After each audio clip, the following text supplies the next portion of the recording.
Hey, everybody, welcome to What Drives Us, episode 506 for July 12th, 2023. My name is Russell Frost, and I have the luck and good fortune to have been, I'm the survivor. So that's the only reason I'm the host. I'm the survivor. All the other ones got sent off the island. With me today is regular panelist and my friend Paul Guzyk. He is the owner of Boulder Hybrids in Boulder, Colorado, and he is an expert. Is that fair? Can I call you that? Sure, let's call me next. You know what? In fact, not my words. Tell me about you and repair and hybrids and EVs. Yeah, so in 2010, we started Boulder Hybrids in Boulder, Colorado, and originally we were doing plug-in conversions in Priuses. And at the time, there was a huge tax credit in Colorado and made economic sense. Um, as time went on, the tax credits went away. The Chinese batteries started failing, and our customers were saying, "Hey, I hate the dealer. Or my mechanic doesn't understand these cars, but I have this other issue. Can you look at it for me?" And somehow we morphed into more of a repair shop and used car dealer than a company simply doing plug-in conversions. Um, and then, of course, Toyota came out with the plug-in Prius, the Prius Prime, the RAV4 Prime. So if you wanted a plug-in, you could buy one off the shelf. So we kind of stopped doing that a few years ago. But along the way, we became really popular in the area for people who just want their car fixed because, surprise, surprise, the dealer isn't always a good place to take your car. A lot of people don't feel they get treated honestly. They get ripped off, et cetera, et cetera. So there's probably 10 or 15 shops like mine around the country that specialize in hybrids and electric cars, and that's growing. I know most of the other owners of these types of shops, and we communicate amongst ourselves since we don't compete for the same customer. If there's a Prius owner in Boston, um, and the shop that services them has a question, maybe we can help them and vice versa. So we have our own little private network that we communicate with. And I would say amongst our group of independent shops, we probably know more than any one particular dealer that works on these cars. Um, and we know all the tricks, we know the shortcuts, we know the pattern failures. So we stock parts that are common failures to these cars. So if you have a breakdown, we can get you in and out very quickly. And we've also, over the years, learned which hybrids and which electric cars are good and which ones are bad. And that's something everybody should be aware of. Like, let's say you want to buy a Jeep, don't go to the dealer. Go to an independent shop that only works on Jeeps or works a heck of a lot on Jeeps and ask the shop owner, "Hey, what are good years to buy a Jeeps? Which ones should I avoid? What are things to be concerned about when I buy?" We get a lot of people call, say, "Hey, I'm thinking of buying a 2010 Prius, and I'm wondering if I get the battery tested." And we'll say, "Well, the hybrid batteries rarely fail on those. The engines fail. You should be concerned about the engine on that particular year Prius." And people just assume the hybrid battery is the big failure point on a Prius, and it can be, but it depends on the car and depends on the previous owner, how they took care of the car. I've seen some 2010s that are in great shape and some that have been neglected and are complete piles of garbage. So, you know, always get a mechanic to do a pre-purchase inspection on a used car, and try and get a shop that works on those cars a lot to do the inspection. So, for example, you bring me a Jeep. I don't know what fails on Jeeps because I don't see a lot of them, and I'm probably not the best guy to do an inspection on a Jeep. But there's a Jeep guy down the road who would be a better guy to take it to, or gal. There are women-owned shops too. And you spend your entire day working on hybrids and electric vehicles. I mean, yes, all day, every day. And specialty is not a superfluous term here. It is critically accurate term and important. yes, and we are so freaking busy. We rarely work on non-hybrids. We used to work on lots of different cars, and our customers say, "Hey, I've got a Prius and a Highlander. My other car's a whatever. Can you help me out?" And we used to, and now we're just so busy with hybrids and EVs. We say, we're sorry. Few good customers will work on other Toyota products that they have, if they have like a 4Runner or something.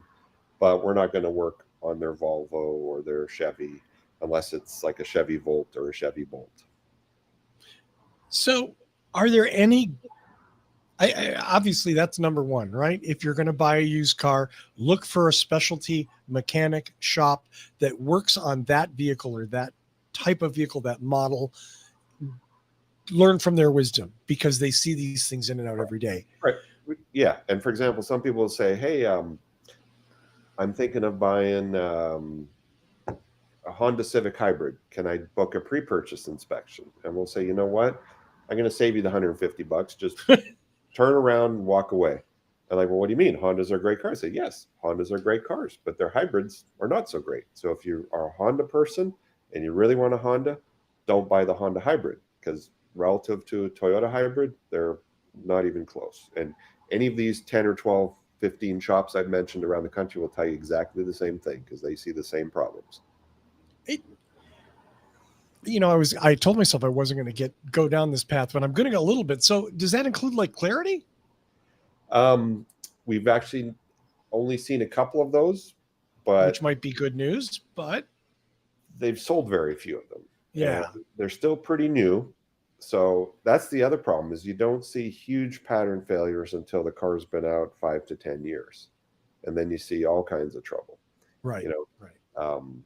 Certain cars, Ford hybrids, Escape's not so bad, but like the C-Max hybrid, the Fusion hybrids, kind of crappy cars overall, Yeah. And that's the other thing. As a consumer, if you look at a 5-year-old Toyota hybrid and its selling price in the market relative to what it was new, and say a 5-year-old Ford hybrid and look at its selling price to what, you'll see that the Toyota hybrid commands a much higher resale value percentage wise. And there's a reason for that, is the market has realized that they're a better car.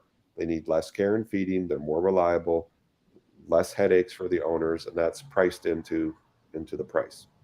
And again, people who work on hybrids and EVs, well, hybrids. So Toyota doesn't have many EVs. So that's one area Toyota fails. But hands down, Toyota and Lexus build the most reliable hybrid cars, period.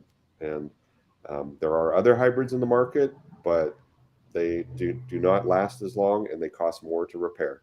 Had a customer this week, Ford Fusion hybrid, transmission blew up. Wow. To replace it is $7,000. And he says, well, can you use a recycled part? And I said, no, because they all fail. And if we get a recycled part, you're not going to be happy if I charge you $4,000 and a year later it fails. So if you want to fix your car, you're going to have to get a brand new transmission from Ford. By the time it's installed, $7,000. Do you love the car enough to do that? And they're thinking about it. They do like the car. And that is the Achilles heel of that particular car. Their engines are good. Their hybrid batteries are good, but their transmissions are garbage.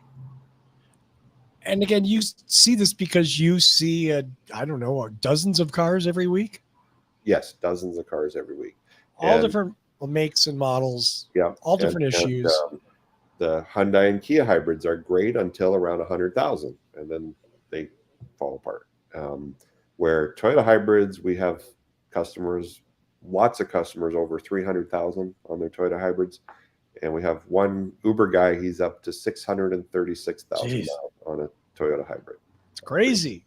Yeah. So it's beautiful though. Yeah. And he's like, if I didn't drive a Toyota hybrid as an Uber driver, I would not be making any money because the cost of maintenance and fuel eats up their profits. So the smart Uber drivers drive Toyota hybrids.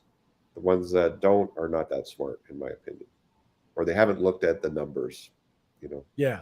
Or who knows? Or they're doing it because they don't need money. I have no idea. Yeah, or some people do it part-time. If you do it a few hours a week and it's your car and it helps you cover your operating costs of the car, that's great. But as a full-time, if you put that many miles on a lot of cars, you're going to kill them and spend too much money just maintaining the car. I can't figure out, and this is sort of off topic, but I see a lot of Teslas. Mm-hmm. as Uber cars, and I'm like, I can't figure out how they're making any money. Well, I mean, the fuel cost is less because it's sure, They do eat tires, and you are depreciating the car every mile you put on a Tesla. And it's not uncommon for an Uber driver to drive 150, 200 miles in a day. That degrades the battery over time. So, Yeah. you know, obviously, you might be able to get a Tesla. I haven't seen one yet. Go 400,000 miles, but what's its resale value going to be at that point? Close to zero. Yeah. Yeah. So Interesting. Any other sort of general? Okay, so the first one, talk to somebody who knows what they're talking about, right, not a dealer. right. And again, look at the market, right? Like if 5-year-old Toyota hybrids are selling X, that's selling at X typically in the market, and Hyundai hybrids are half X. It's not that they're a good deal. There's a reason it's priced. Just Right. like Right. a home in a shitty neighborhood is cheaper than a home in a nice neighborhood, and the reason is it's priced into the price. The market is not stupid. Um, Are there any exceptions that you've encountered? I mean, are there any? What is there a? Oh my God, you got to get this car because it's a hell of a deal. I mean, I will say the Gen 2 Prius 04 to 09 still surprises us how overbuilt those were. Um, Toyota, I guess that was their big intro. They had the Gen 1 Prius, but they only sold 30,000 of them, where the Gen 2, they sold millions of them. And they really built that car to last. I mean, we see those cars day in and day out, still with original brakes, original struts. Um, they're like the Energizer Bunny. They just keep on going. They do need maintenance, and some of them burn oil. The owners neglected them, but they're a heck of a car. Yeah. The Gen 3 Prius, a lot of issues with 2010 and 11 engines. They screwed up there. They got it right starting 2012, and then 2014 got much better. But of any Prius, the one to stay away from is the 10 and 11s. Those were kind of the worst overall, and mainly for people who neglected them. If you were good about getting it regularly serviced, they can be great cars. But a lot of people go, "Oh, it's a Toyota. I don't have to change the oils often." Ugh. And we see a lot of those with blown up engines, head gasket issues, overheating issues, um, way more issues with the engine on a 2010 Prius than on a, say, 2009 Prius. And then by 14, they got it right again, and they made some internal changes on the engines, much more reliable. Something else to be aware of or to stay away from on the EV side are what's called compliance cars. And if you Google whatever EV, if it says it was a compliance car, just don't buy it. So compliance cars are like the smart car EV, the Fiat 500e EV. These were cars that were made in low volumes for the California market to get emissions credits. The problem is none of these were properly, seriously engineered to last a long time and to put up with, the weather and road terrains outside of California. So if you buy one of these so-called compliance cars and it breaks and you don't live in California, it's pretty much a throwaway car. So we've had lots of customers buy like Fiat 500Es because they're cute, and then they break, and they all break. And we basically say, well, if we could get the parts from Fiat, it's going to be $17,000 to fix your $10,000 car. So just throw it away. And Wow. no one wants to have a disposable car, but that's kind of what they are. And the dealer doesn't, you take that to the dealer and they're like, no, they're not trained. They don't have the tools to fix it. They can't get the parts. Just don't. Wow. And then we're seeing on the brand new cars. We had a customer last week bought a Ford F-150 Lightning, great truck, had a warning light on. He called us and said, "Hey, can you scan my car?" We said, "Well, it's new. Take it to the dealer." And he said, "Well, the local dealer says they can't help me because they don't have any." So they're selling a car that they can't support. Turned out to be a minor issue, and we cleared the fault and sent him on his way. But if you're buying a new EV, make sure the dealer near you can support it and has the tools, and their technicians have been trained and they can do it and not turn you away. Because that sucks if you're the owner. And then these smaller brands. One of our employees actually bought a Rivian right off the lot. The heater was broken, And they were good about it. They said, "Oh, it must have slipped through quality control. Bring it back in a couple weeks, and we'll fix it." And they did. But imagine spending 80 grand for a new car and the heater doesn't work. No, A I lot, cannot imagine that. and then having to wait 2 or 3 weeks to have it fixed because there's only one service center within 500 miles. Um, Oh, so, everybody says, "Oh, EVs need less maintenance." Well, they do until they don't, and then, or until they break. And then right. who's going to fix it? And Tesla's taken a lot of flack for their ability to serve their customers. We're doing more and more Tesla stuff now. And luckily, Tesla's starting to play with independent shops with us. They're giving us access to their repair manuals and wiring diagrams and parts, but it's nowhere as efficient as a Toyota or a Honda or any of the other legacy companies where we can call up and get the parts pretty quickly. Wow. Wow. So a lot of people don't think about the cars break, even brand new cars. So we've certainly mentioned this in the show a few times, but I think it's in context of this conversation worth mentioning again. Let's talk about the Leaf briefly. Yeah. So the Leaf was a good car when it came out. It was the first sort of affordable EV, but the first couple of years sucked. The 11s and 12 have awful batteries with they degrade every time you use them. And one of the reasons is it's an air-cooled battery, where pretty much everyone else uses a liquid-cooled battery. And one of the enemies of batteries is heat. So if the battery gets too hot, it gets cranky and it loses range. So we're seeing a lot of the early Leafs, 11 and 12 Leafs, that have maybe in the wintertime a 30-mile range. So if you're a senior citizen and you only drive to the doctor, the grocery store, and the post office, that's probably great. Or you're a parent with a teenager, you need a car that the kid can go to school and to the mall and then come home. It's also a great car. But for a normal person that wants to drive 100 miles, 150 miles on a charge, it ain't going to work for them. And the other issue, of course, with the Leaf, the ones that had high-speed charging used the CHAdeMO standard, which no one is using. And that means it's hard to get a charge if you need a charge away from home. There's very few CHAdeMO chargers compared to the other standard, the CCS, and now the Tesla standard that's rolling out everywhere. So again, talk to someone who knows, depending on your need, like we've sold crappy old Leafs to people with teen drivers, and it's a good car for that application. But if you're someone who, like where we are in Boulder, it's a good hour drive to the Denver airport, and in the winter, you're not going to make it in a Leaf, an older Leaf. Wow. And you're especially not going to make it round trip. Do you get people that call you and ask you for advice, Paul, as far as what to buy or what? Obviously, you probably get calls. Hey, my car's broken. Can you help me? Yeah. Occasionally, we get people, like I said, who want to do a pre-purchase inspection. Yeah. Another famous turd that we all laugh about is the late aughts Chevy Tahoe hybrids and Escalade hybrids. People say, "Yeah, I'm thinking about buying this Tahoe hybrid. It's a really good deal."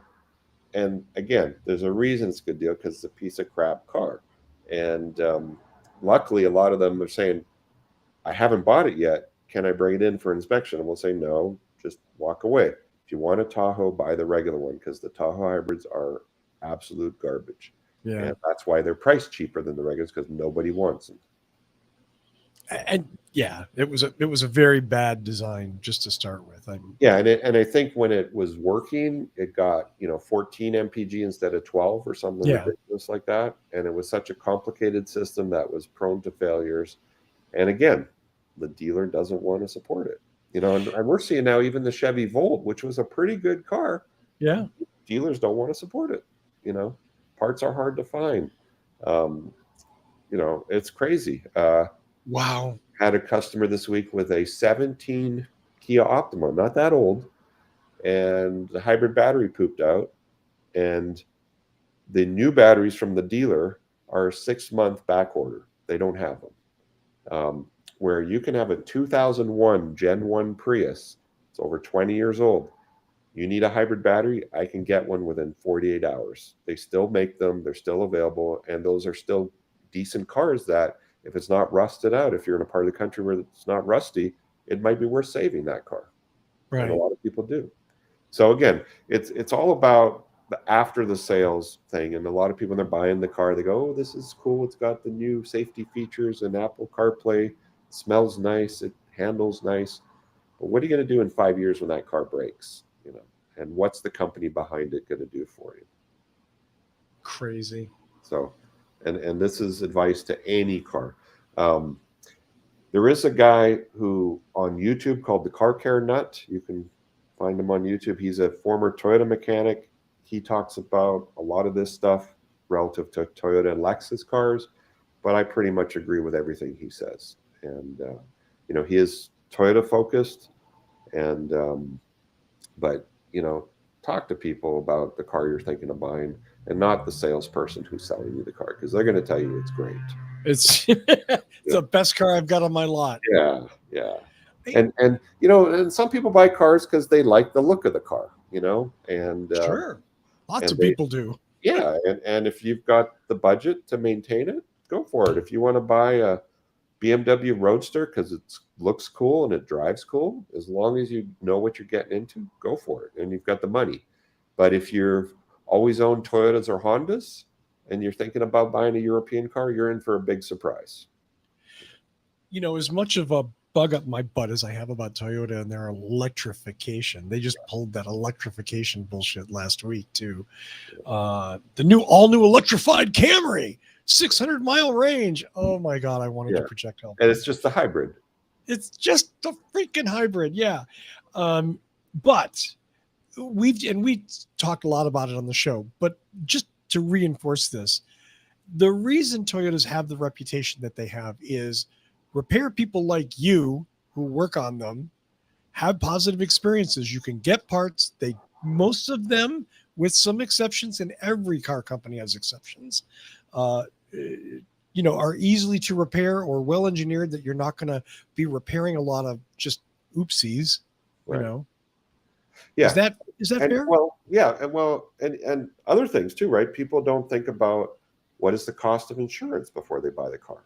Like before you run out and buy a Tesla, call your insurance company and say, "Hey, I'm thinking about buying this Tesla. Is my rate going to be the same as my old car, or is it going to be double or 2.5 times?" So you got to look at the total cost of ownership. I do want to say hi to Casey and June in the chat. Casey, I'm reading your stuff, and we'll get there. And that total cost of ownership is something that you never hear at a dealer. No. You hear that in a new car, it's hard to know until the car's been out there 5-10 years, right? Right. And certainly if you're the kind of person who gets a new car every 2 to 4 years, it's not going to be an issue, because pretty much during that time, the factory warranty is going to cover you. Right. So whatever happens, it's no not big a problem. Yeah. Or if you lease a car, that's the other thing. If you lease a car every 3 years, and that's actually not a bad strategy on EVs, because the technology is moving so fast. You basically do a 36-month lease on whatever car, and if it turns out to be a turd, well, you're only stuck with it for 3 years, and the resale value is not your problem. You have a monthly nut to pay, and that covers everything. And then you walk away and get the new. It's kind of like a phone, right? Some people get a new phone every 2 to 3 years, and that's just the cost of living. Sure. Yeah, absolutely. I mean, they enjoy getting the new phone, or certainly some phones have better resale value than others. I've done really well on all my iPhones forever. Right. Because I can resell them and get almost what I paid for them out of it a year or two later. Every couple of years, I get the new iPhone and I put my old one on eBay and I sell it at a decent price. And, and I think part of why we do that is Apple puts software in that starts slowing it down, making it a little wiggy, so that you go, "Oh, I'm just going to get a new one." And I can't prove that, but it certainly feels like that. It's about the time you should upgrade. The phone starts, the battery doesn't last as long, et cetera, et cetera. Any closing thoughts, Paul, on buying a used hybrid or electric vehicle? Like I said, best thing, talk to someone who works on these. Yeah. Ideally, there's someone like me in your area. If there's not, maybe don't buy a hybrid or a V just yet, because if you're stuck only going to the dealer and your dealer doesn't have the people who can support it, it could be a problem. You know, so I guess it depends where, obviously along the West Coast, there's plenty of hybrid expertise. Along the East Coast, pockets here and there, there's a few places, but just do your homework, call around. We get a lot of referrals, people who put a message on Nextdoor, which is a community group thing for local people. Say, hey, I just moved to Colorado. Anybody got a good mechanic who knows Priuses? And people will chime in and say, hey, go to Boulder Hybrids. They're the guys. And I'm sure with any car, you can get that kind of local advice. Speaking of which, so your little group, is there any sort of directory of like independent specialty repair people? About putting together like an independent hybrid and EV association, having a website, because if you happen to live in Boston or Minneapolis or Portland, Oregon, or LA, trying to think where the other guys are, but there are Madison, Wisconsin. There's shops like ours in certain parts of the country that if you're lucky enough to live in that part of the country, you can walk into that shop and say, hey, I'm thinking about buying this car. What do you think? And you'll get good advice and know where to take your car. Well, I look forward to, if you decide to do that, you and your friends talking about it, because that's a killer resource. That isn't just roll the dice with the dealer, because that's and of course the benefit of an independent shop is we can use recycled parts when it makes sense. We can sell used recycled parts. We can do repairs that the dealer may not want to do for whatever reason. So a lot more flexibility for the customer if they work with an independent shop. And typically independent shops want you as a customer for a long time. They're not worried about today's profit goals or this month's target. The joke is that the service writer gets a bonus if they sell this many brake jobs in the month, and they'll sell them to people who may not need them because they want the free trip to Hawaii. Where most independent shops want a long-term relationship. They want to treat you fair and have you come back for years and years. It's finding the shop with integrity is super difficult and super important. And you feel it's like your dentist, right? There's lots of dentists, but you want to go somewhere that treats you well and you feel they're not selling you stuff you don't need, and is honest with you and says, hey, you've got this many things wrong with your teeth, but you really should fix this right away. These ones you can wait a year or two to fix. And same thing with cars. We do that every day. People come with a car and say, well, I went to the dealer or Jiffy Lube and they said I need this. And we say, nah, you should do that, but you can wait 6 months, a year before you do it. No. June asked, do you have somebody specific in Boston at this point? So the shop in the Boston area is called Leo and Sons in the north part of this metro area in Lawrence, Mass. So if you Google Leo and Sons, but Matt, the owner there, is really knowledgeable of hybrids and EVs. So there you go, June. Lawrence, Mass, Leo and Sons. For future reference. And we're going to be doing more of these shows. Paul and I just talking about repair. So look forward to more depth. Anybody who sees this, if you have a question, feel free to call us or text us at the shop, 303-325-7411. We are quite busy, so we can't always answer your inquiry right away, but we'll try to help people out of the region as well. And we help a lot of people traveling. There'll be someone on a cross-country road trip break down, and somehow, we had a couple weeks ago, someone broke down in Wyoming. They towed their car to us because no one in Wyoming would touch it. It was a hybrid. And they're like, well, you don't got a pickup truck? We can't help you. Okay, Paul. Well, anything to plug before we go bye-bye? Just our shop, boulderhc.com. If you happen to be in Colorado and need your hybrid or EV fixed or want some advice. We also sell cars as well. And again, we try not to sell the cars we are not comfortable selling. So you're not going to see us selling a smart car EV because they're a crappy compliance car. Wait, I can't get a Coda from you? Can't get a coda from us either. Damn, come on. Yeah. That was Boulder, the world's worst EV was the coda. So if you're anywhere on the Front Range, look for Paul at boulderhc.com and you will be well treated. Paul, thanks so much. Thanks to everybody watching, Casey and June in the chat.